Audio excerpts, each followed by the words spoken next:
H's, hoes, men, women, children, whoever you are, everyone's welcomed here. It's your boy Peter here, aka Peter Freakout 10, baby. Bring you guys our episode of the Movie Review Show, with the good movies are always reviewed. Okay, back into our movie review. And continuing on with the Ants review, which I did in preparation for this one, even though it wasn't related to this film, I figured I'd review it just to show what DreamWorks was capable of before we touched this film. Because of the two DreamWorks movies, this was a passion project for the company, as it was intended to be their first movie, but due to the circumstances involving ants, the movie had to be moved. And I think it was for the better to move this, being that for a Christmas release, it kind of touches the theme around that time of the holidays.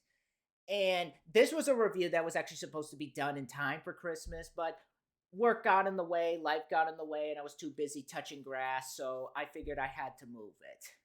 That aside, today's film shows DreamWorks is willing to go to lengths that I feel no other Disney film has gone before, despite the places that they have gone to already. But where do you go after making Woody Allen an ant? How about the Book of Moses? That's right, today we are talking about the Prince of Egypt. So, how does DreamWorks do tackling the Bible, an area that Disney has never touched before? Well, grab your Moses stick replicas, grow out your beard and hair, because we are talking about the Prince of Egypt. Now, the Prince of Egypt, this was a film made in the year 1998, and this is actually directed by three people. The first one being Brenda Chapman, who had a hand in various Disney films in the Disney Renaissance, working as an in-between artist on Who Framed Roger Rabbit, before being promoted to story artist on a few films in the Disney Renaissance. And another person being Steve Hickner, who worked in various roles on Disney movies before taking business to Emblem Entertainment, where he worked as a producer on a few of their movies. And the last one being Simon Wells, speaking of Emblem, because this is a guy who got his start in the animation industry as a director on a few of Amblimation's movies, directing An American Tail, Five-O Goes West, We're Back, A Dinosaur Story, and of course Balto, which is one of my all-time favorite movies. And this is of course based on the story of Moses, which in of itself was adapted to the screen in the 1956 movie The Ten Commandments, which I haven't seen, so I don't know how this differs from that version. But where to start with the production?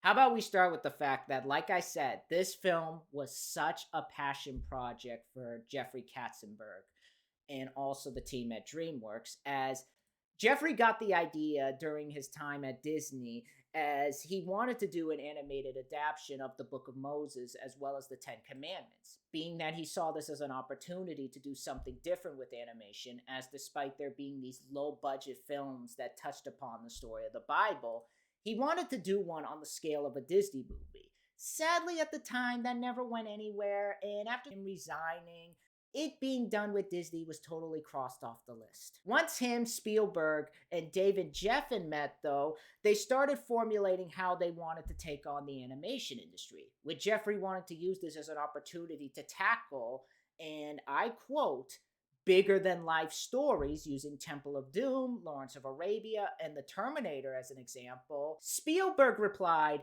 "You ought to do the Ten Commandments." Something of which Jeffrey agreed to, as he already had it on the brain before starting DreamWorks.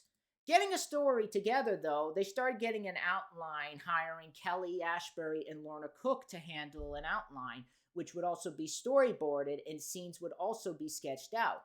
Jeffrey made it clear when they were writing the story that they wanted it to stand on its own and not copy and paste what Disney was doing. And they wanted it to be presented in a way that wasn't like those Sunday school Bible direct-to-video movies that were being shown in churches and being seen on blockbuster shelves. In fact, to make it as accurate as he could to the real-life story, Jeffrey called in every Bible scholar he could find, along with every Jewish, Muslim, and Christian theologians out there, as well as Arab American leaders, to make the film as accurate to the real life story as it could be. Once they agreed on the script, they were given a budget of 60 million and they got their cast together and they got to work with the production, a process that would take 4 years. When starting to get the teams together, Jeffrey recruited people from Disney as well as Spielberg's defunct animation company, Amblimation, to handle the animation, coming to a total of 350 people from 4 nations. They are already prepared, though, getting an idea of how they wanted the film to look, being that they had already taken a trip to Egypt to study the area and get an idea of Egypt's world that they felt would give the film the style they needed, while also taking inspiration from Claude Monet and David Lean. They didn't want the film to look like a Disney movie, aiming for the look of an Egyptian hieroglyphic, especially when it came to making the humans look the way they do. And they wanted to create the Hebrews and Egyptians in a way that would distinguish one from the other, with CGI being added here and there in areas of the film. For the music, Jeffrey also called upon Stephen Schwartz to handle writing the songs. Stephen himself immersed himself in the world of Egypt, having traveled with other members of the crew to Egypt to get an idea of the area, and even came up with a few of the songs while on the trip, looking to create a sense of authenticity and flavor to the lyrics. Along with him, Hans Zimmer would compose the score and contribute to aspects of the songs that he felt would contribute to telling the story through music. And he even brought in 2 other composers in the form of John Powell, who was also working on Ants, and Harry Gregson Thomas to contribute to the score. Stephen enjoyed his time working with Hans and even had nice things to say about him in a fan email asking about him. Production lasted for about 4 years. Despite being an ambitious project for DreamWorks, the film would end up being the second release due to the drama involving the behind the scenes with Disney and Ants, which I talked about to the length in my review of Ants, so I won't go into that again. Go watch that review if you want a rundown of what happened. But they ended up moving the film to December so it could have a Christmas release, which I honestly think was the right call, and I think it was a better time to release that, considering the story of Moses is totally suited to Christmas. So, yeah, I think that was the right call. But for the marketing, they actually made a smart decision of trying to market the film to everybody and not just kids, which is where I push forward the idea that animation is not just the genre specifically for kids, but for everybody. But with that, Walmart got involved and they actually had an idea. If you bought the book, you would get the soundtrack along with tickets to see the film.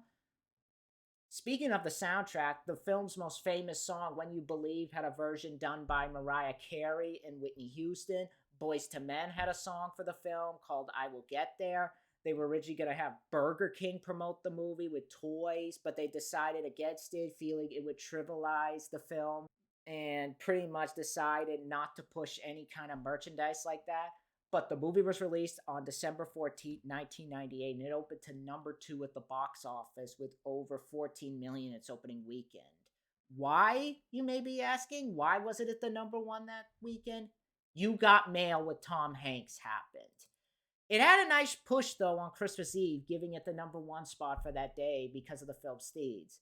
And I know right away they were quick to say they were disappointed with the film and said it wasn't number 1 that week, and so it was a disappointment, which I doubt that's the case of the fact that it's a biblical epic, therefore no one would want to see it, because there are movies like that out that have come out that a lot of people have gone to see, and they were biblical epics, so I don't think it was the audience. I think it was more so the fact that they put it out the same time as a romantic comedy with Tom Hanks and Meg Ryan, so I think the general public had already been made well aware of that movie months before and had made their minds up of what they were going to watch. But the thing is, even without it reaching the number 1 spot, it wasn't a bad opening. I gotta say that. It was not a bad opening at all.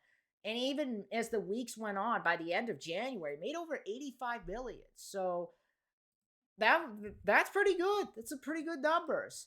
I think they were ragging on Jeffrey like, it should have been a bigger hit, which Yes, I understand, but I doubt it was going to be a huge opening considering You Got Mail came out. I think there were a lot more adults who wanted to see that film than kids, and adults probably looked at it like, oh, it's an animated epic. They probably didn't watch the ads and didn't see how serious well, not serious, but more so adult it was going to be, as opposed to the ads, which made it look like a Disney film, even though they tried to market it in a way that was for everybody.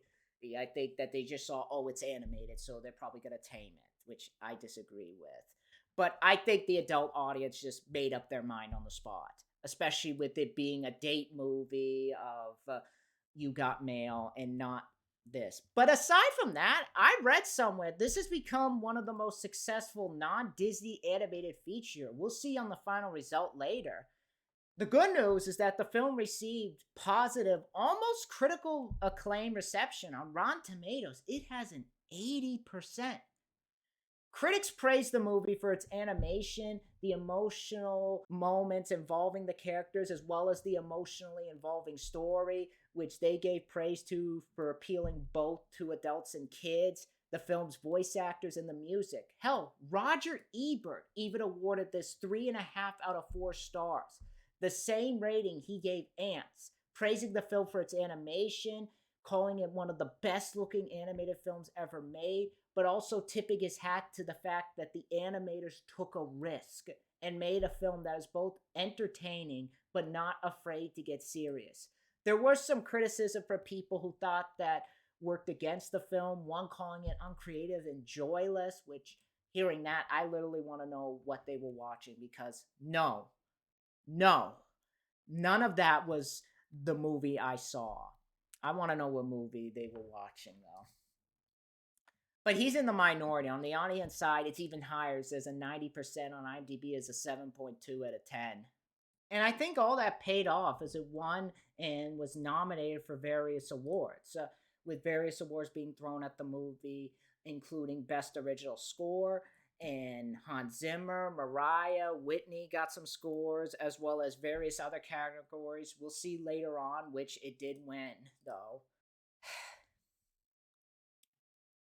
What can be said about Prince of Egypt that these reviews haven't already said?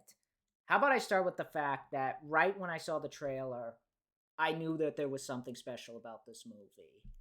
I'm not making that up. I'm not being that typical sort of guy who's basically like, oh, I saw it there, so automatically that there's something special about it. And even though there were some people who thought it was going to be a typical Disney knockoff of that, it didn't look like that to me. That's probably why it didn't do as well as they hoped, even though I still think it made the money they wanted. But it didn't look like that to me. It wasn't something we were seeing so many times that by this point it was revealed we were getting tired of it. And despite Ants being the film before, it still showed what DreamWorks was capable of. And even when the song that they showed off, the When You Believe song, was shown, it was a nice song for the trailer. I was also interested in seeing how DreamWorks tackled an area like this, having come from a Greek family, so having that form of knowledge of the story, I was excited to see it. Hell, I even told my mom we gotta see it, so she made it a point to go and watch it with me. So we took a night out to check it out, and let me tell you, don't you just love it when a movie exceeds your expectations? Yeah, you heard me. I love this movie. I no. I adore this movie. And I'll be honest with you, and I know I'm going to get some Disney purists mad at me. I put this above Mulan. Yeah, you heard me. No diss to Mulan. But this film was everything I wanted it to be, and even more some. And adding my mom to check out the film with me made the experience even more special. On paper, it wouldn't seem like much because it's basically the story of Moses.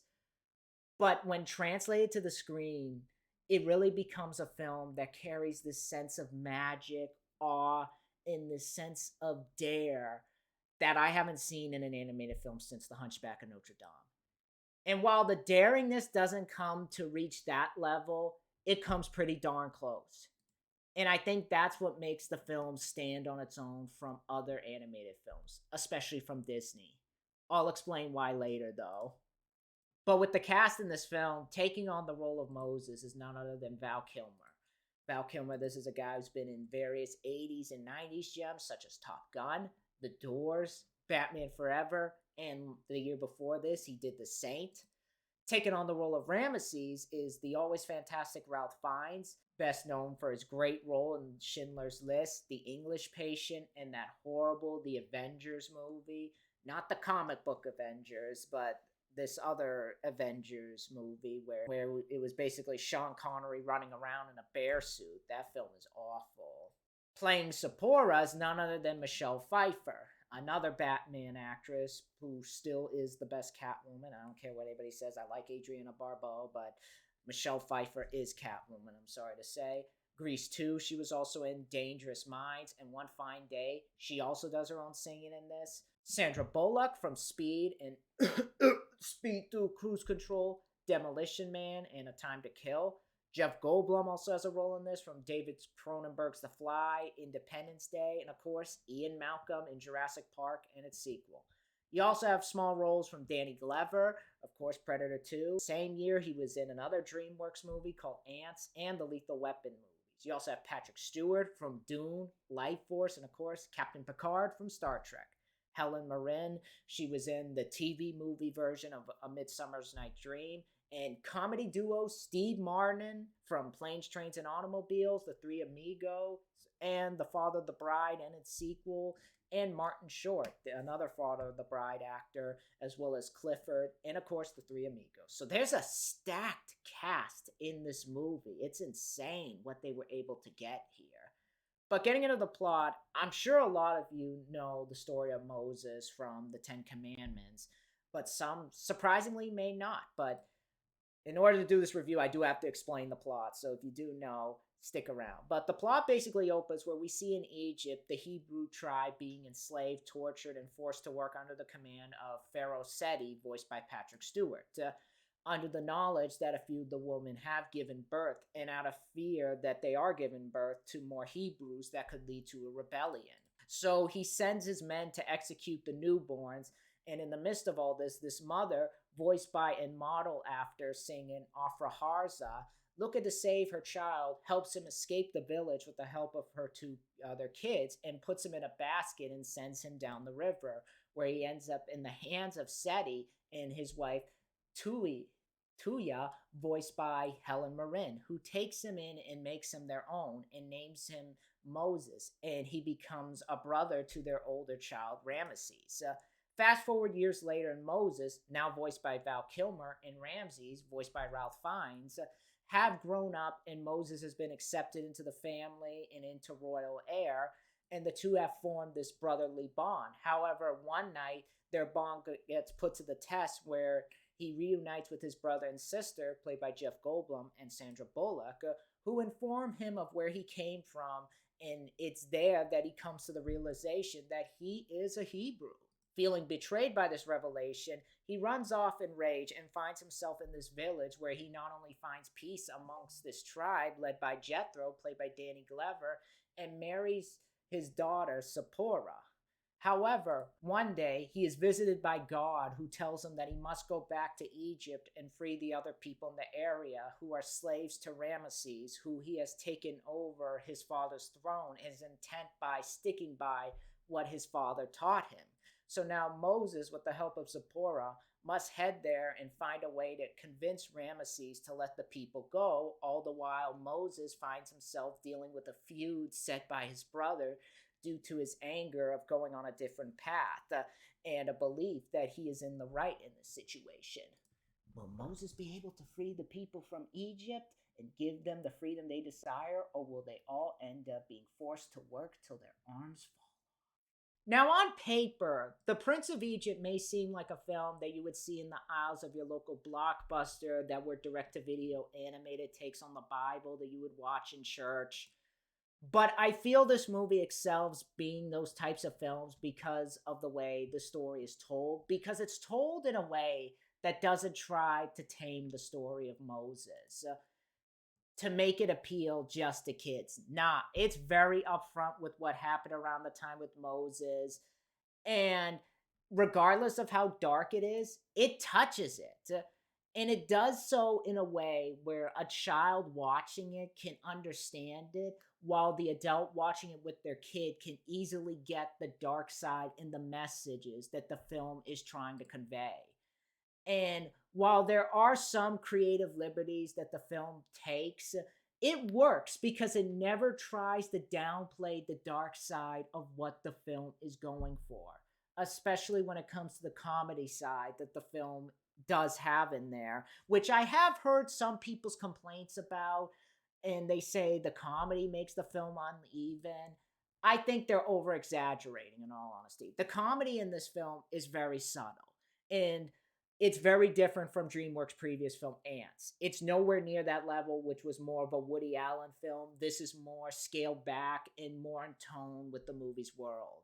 And I found it very funny in some areas. Like after Ramesses gets in trouble and Moses goes to talk to him and he cheers him up and they're dumping wine and various things on the priests below. Or later on, when Moses gets out of the sand after he was caught in a sandstorm and he dunks his head in this water that the sheep drink out of. And when he comes back up, the sheep's looking at him like, what are you doing with my water? That was genuinely funny because it was more silent and it just the characters' faces to that are funny, and it belongs in the world that the movie's trying to set itself in. So it doesn't come across as juvenile or immature or trying to break the fourth wall to a point that it becomes annoying and you're ready to rip your hair out. So comedy there, fantastic and very smartly done. But speaking of Moses, I feel another way the movie succeeds is in the character of Moses. You really feel for him in this movie and just how the movie tells his story, from him being found by the queen to him finding out he's a Hebrew, and how the movie conveys how at first he's in denial, kind of going through an identity crisis, especially in the animation, which I'll talk about later. You really feel for him and you gain happiness from him when he finds peace that he is looking for in that tribe that he finds himself in. And because you spend so much time with him, you want him to succeed, not only because the movie wants you to feel like you want him to succeed, but because you spent so much time with him and you really love watching him as a character grow and you start really loving him. I also love how the movie tackles his relationship with his brother. You get a sense that the two want things to go back to the way they were, but fate has taken them down two different paths, that it can't be the same. And while Moses has embraced the path that Faith took him, Ramesses hates it. And the movie does a great job conveying the anger Ramesses feels while also emphasizing this feud between the two. And once again, being mature about it. So I really appreciate the maturity that the film displays when touching those topics. And overall, the story itself I thought was fantastic. And I think it's the best written story for a biblical epic packaged into an animated film. Now, it's been said that this movie was in production for 4 years and that this was an ambitious and passionate project for the guys at DreamWorks. And I keep bringing that up because nowhere is that any more evident than in the directing and the animation. The directing by all three is phenomenal. The movie looks and feels huge with the way each scene is directed, with the various camera shots, CGI camera swoops through the environment of Egypt. You get a sense of a large scale and scope and size of Egypt despite being animated. It's a beautiful looking film. Like what the directors managed to get out of the animators is just amazing. I can't say that enough. The blend of 2D hand-drawn animation combined with the CGI is flawless. And it really creates some memorable moments with you after it's been shut off. Like the moment involving the plagues and how all the bugs are crawling on the people and the frogs are coming out of the water and the firestorms coming down from the sky. Just how they were able to do that and make it as dark as it is in that moment. I thought was ballsy and very adult and just scary to watch.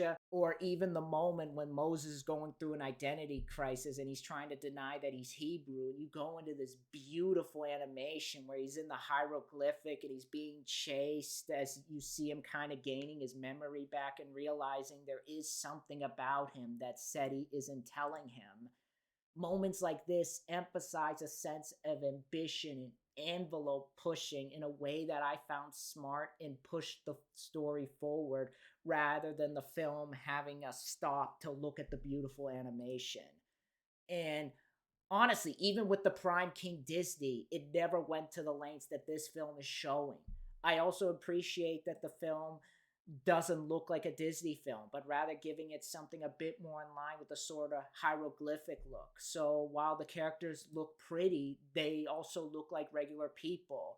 Whereas opposed to Disney, where in those movies they look like real people, but they have this bit of a shampoo model look to them, which doesn't work in this world. Everybody's sweaty, everybody is dirty. SETI himself is pretty looking, but he still has the whole like Egyptian sort of look to him, like Prince, like honor me look.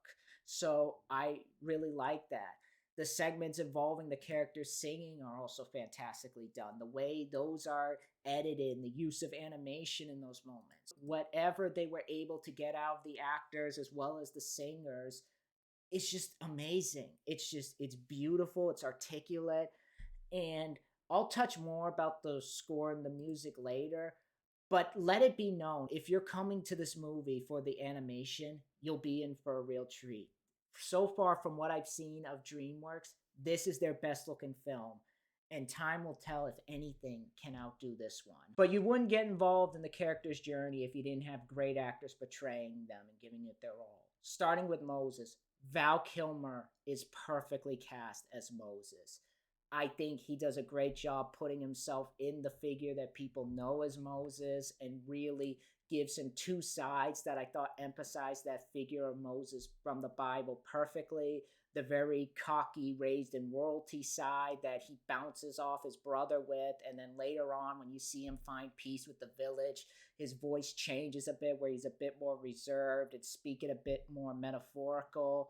I think Val delivers those sides perfectly. And in both instances, even when he's cocky, he still maintains that likable side to Moses because of the moments with him and Ralph Fiennes and how they play off each other.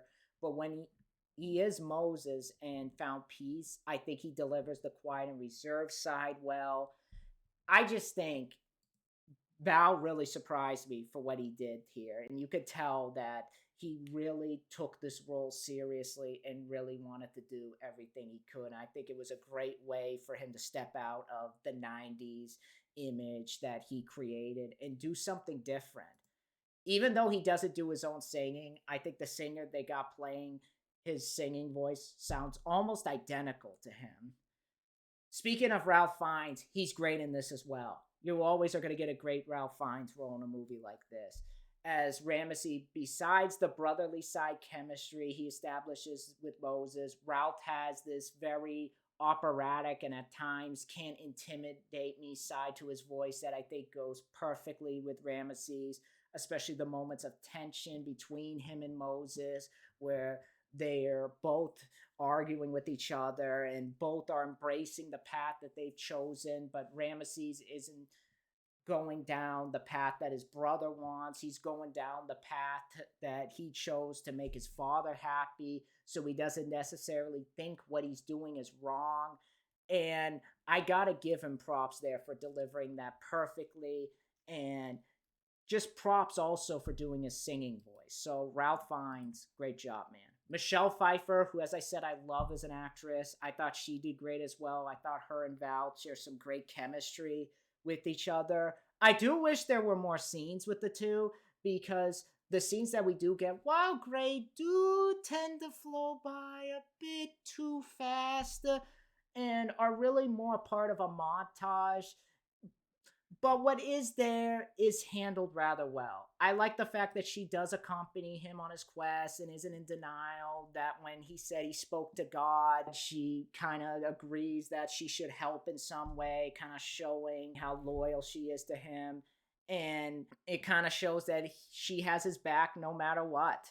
But besides that, I think it's good enough, despite wishing that there were more scenes between the two. I think it was worth it to hear Michelle and Val in the same room together. And her singing voice is great. I really hope she does more singing because she does great in this. Other actors, you got Jeff Goldblum and Sandra Bullock as Moses' real life brother and sister. They're also good for what they're given. Sandra, especially, looking at Moses as this sort of prophecy that would come back to her, being that's her brother. I love the scene when they meet as adults, and Jeff, who is also very good in this. It's Jeff Goldblum. Of course, you're going to get the very stuttery, laid back sort of side. But I think he does well here too. But the scene when they both meet as adults and she's talking about who he really is and Jeff's trying to talk her out of it before she's almost taken away and she triggers his old memory by singing him the lullaby. I thought that was a beautifully done scene. I know, which, by the way, that is the director, Brenda, doing her singing voice. She does well in that area, too. But that scene I thought was beautiful between the three, and I thought that was the best shared scene with them all. But they're not in the film too much. For what little they do have, they do well for what they're given. Steve Martin and Martin Short as these two priests, who I know some don't like these two, but I have fun with them in this movie. And I'll be honest, it's technically a different role for them because they are playing villains a bit. But I do feel they held them back, and it was interesting to see them take on characters like this and have it work as well as it does, especially since they have one of the best songs in the film, the You're Playing with the Big Boys. Playing with the Big Boys. Love that song. That's one of the best songs in this film. Again, I'll get to the music later. Which is funny because somebody brought up for two of the funniest comedians to have a cool villain song. That's insane. So they do well for what they're giving. And I thought it was a daring role for the two to have them play villains. Danny Glover, he does well too. Again, like Ants, he's not in the film too much, but he does well for what he's given. His singer is actually very good too. I forget his singer's name. Who's his? Brian Stokes Mitchell does good too. Patrick Stewart's also good at this. Again, it's very little of him in the film, but he does great in this. It's weird seeing him play a guy like this who's a villain because he's usually known for portraying the good guys in movies, but he does well for what he's given, as well as Helen Mirren. But the acting I found all around solid, and I'd argue some of the best voices assembled for an animated film, and you could tell each one was passionate about the film, and that is reflected in their performances. But I can't finish this review without talking about a very important aspect to this film, the music and the score. This is beautiful. Probably in my mind, some of the best sounding music I've heard for an animated film since All Dogs Go to Heaven 2. Hans Zimmer is a master of his craft in the scoring department, and his type of music suits this film. But along with him, Stephen Schwartz, who has had his hand in some of Disney's best movies. It's a combination of peanut butter and chocolate. In other words, fantastic. In Hans Zimmer's side, the score contributes to the beauty and tone of a particular scene, like the burning bush and his use of choir. That scene really bring out a sense of beauty to that particular scene, as well as enchantment that I haven't seen in any other animated film till now.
or any scene that doesn't even involve talking and letting the pieces of the music tell you how a character is feeling in a particular moment or the theme of that scene and not completely relying on the character singing. So, in that area, props to Hans and his musical score. On the song side, that is brought to us by Stephen Schwartz. I thought he did a wonderful job with the music. I think this is Stephen's best work too. Despite working with Disney, I feel this outdoes anything that he's done at Disney. I feel like he's able to step out of his comfort zone when writing these songs, as the music is a lot more metaphorical and at times adult in nature with themes that it touches, almost to the point of Hunchback's Hellfire, despite not being as dark. In particular, the plague scene I mentioned earlier and the notes he uses and just how that builds as the plague is getting worse and worse, and how the song represents how hurt Moses is that he needs to do this, and Ramesses himself refusing to let his people go, or the When You Believe song when everybody is happily leaving Egypt and they're singing about how hope finally came. And even the end credits feature a great rendition of it by Mariah Carey and Whitney Houston. The two managed to make it their own in this sort of pop style, which fits for the end credits. So, like the animation, if you're going into this for the music, you're going to have a lot of bang for your buck and an ear-soothing experience. But yeah, as you could tell, I adore this movie. And I feel, despite not being just aimed at adults, it's clearly a film that represents animation maturing, not just with kids, but also with adults. And truly shows DreamWorks Animation as a brand that, at times, I feel excels above Disney in their great works already. Now, in terms of cons, I already touched upon a couple of them. And honestly, besides those two, I don't have anything to complain about, because I feel to do that would just be me nitpicking and trying to find something to complain about what I honestly think is a near perfect film. I'm going to say that right now. Because despite all that, Prince of Egypt is such a biblical feast for the eyes that will draw adults in and charm the kids. This movie has something to offer everyone, religious or not. It may not be a Disney movie, but I see that as a strength as opposed to a weakness. So, yes, I highly recommend you check out Prince of Egypt. It's one of the best animated biblical epics I've seen in a long time. So, when it comes down to it, I have to give this a 9.8 out of 10, baby. And it earns nothing more than the Alexandra seal of approval. Definitely one to check out if you are into biblical epics or animated films. So, yes, that is my review of The Prince of Egypt. And next time I'm going to do a review on Varsity Blues. That'll be coming soon. So, be on the lookout for that. And I will get around to uploading the rest of the parts to my Legend of Zelda Ocarina of Time Let's Play. Just filmed a bit more of this, and I have the parts lying on my computer. I just got to fix that. And also, I am going to do my review of She's All That. So that's why I'm doing this in between, so I can get a lot of stuff going for you guys. Just got to set up my capture card. And I have a couple of other reviews coming. I have Payback I plan to review. But be on the lookout for those. For right now, though, I will see you guys later. Let me know in the comments below what you guys think of Prince of Egypt. Did you guys enjoy it? I'd love to know you guys' thoughts. Be sure to rate, comment, and subscribe. And I'll see you guys next time. Bye.